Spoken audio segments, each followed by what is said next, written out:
A few years ago, I went on a weekend trip with some friends to the mountains. We decided to rent a small cabin near a lake for a couple of nights. The cabin was situated in the middle of nowhere, surrounded by thick forests and a lake that looked serene and peaceful during the day. It seemed like the perfect place to unwind and enjoy the tranquility of nature, but none of us had any idea what was in store for us.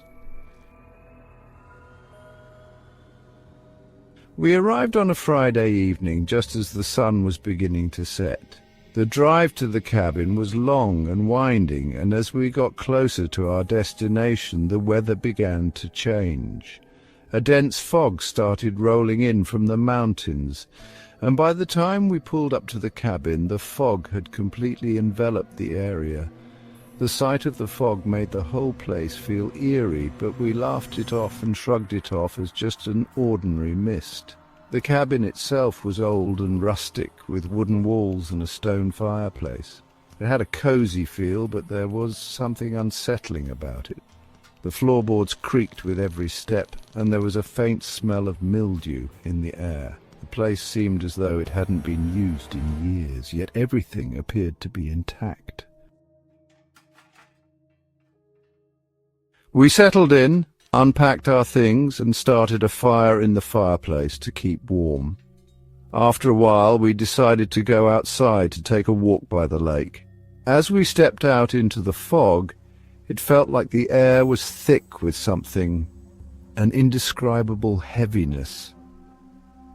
We couldn't even see more than a few feet ahead of us.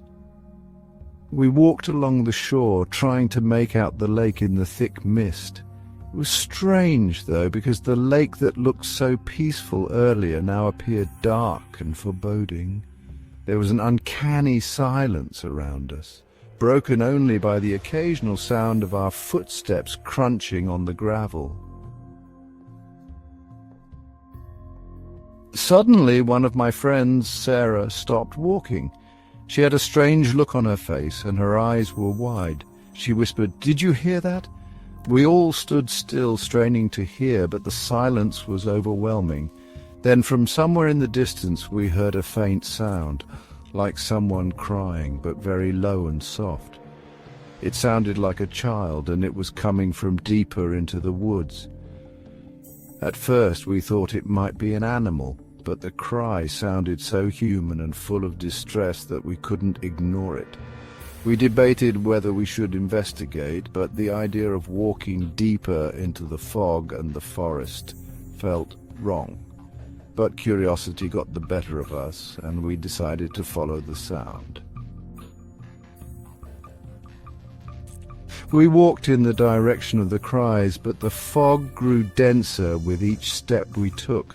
The deeper we went, the colder it became, and the more unsettling the atmosphere grew.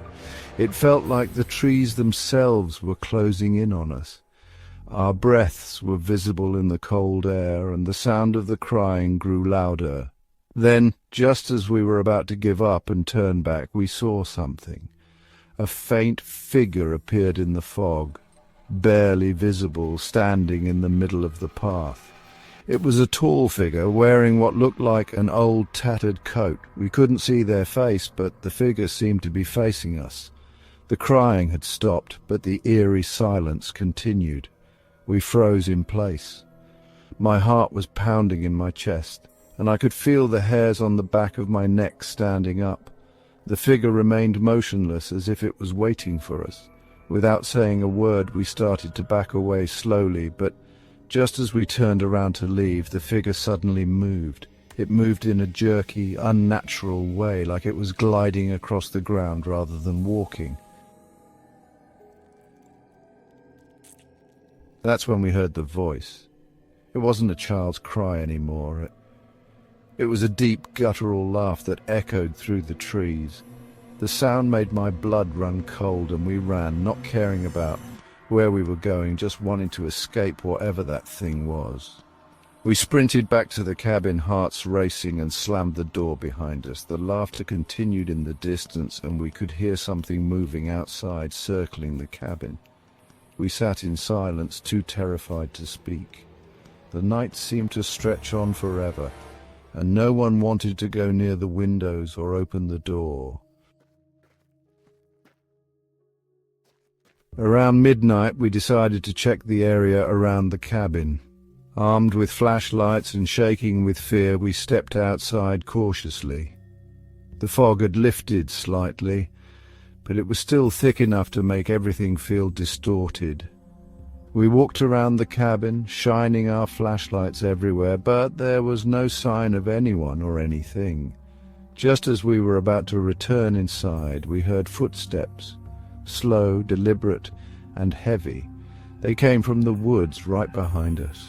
We spun around, but there was nothing there, just empty darkness and the sound of our own breath.